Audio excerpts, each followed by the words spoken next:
You cannot deny Jesus existed. Yes, I can. He didn't exist. At least not the way that people say that he did. Now, was there a person back then named Jesus or Yeshua or whatever you want to call him? Maybe. It was a common name back then. Now we can even take it a step further. Was there a guy named Yeshua who was an apocalyptic preacher that had kind of a following? Maybe. Now, was there a preacher named Yeshua or Jesus who had a following who actually performed miracles? I'm going to need some proof of that one. These stories were written multiple decades after his supposed life. And do you know what happens when you just have oral stories that are passed down from generation to generation to generation? Have you ever played a game of telephone? Do you realize how quickly a story can get away from you?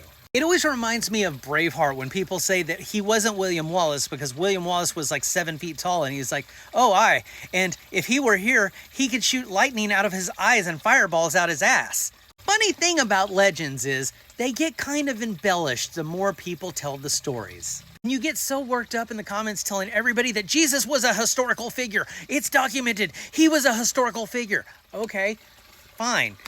But so was King Arthur, and we don't have any evidence that he existed in real life. You're also trying to tell people in the comments that because the Gregorian calendar is centered around the birth of Jesus, that means that Jesus actually existed.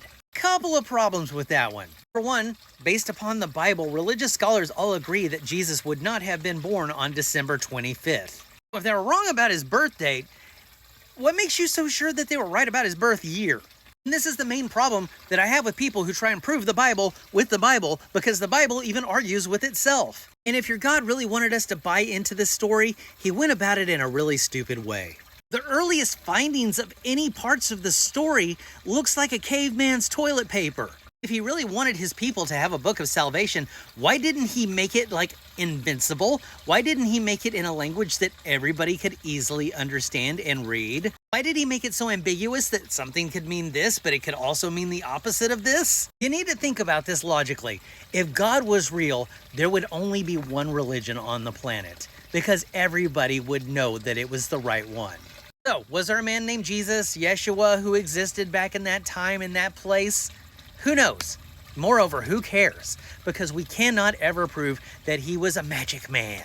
We can't prove that he performed miracles. We can't prove that he was supernatural at all. So unless he comes floating down from the clouds one day to let us know that he's actually real, I'm just going to continue to not believe in that story. So if you want to claim he existed, fine. But so did Steve Irwin, and I think he is a much better deity than Jesus.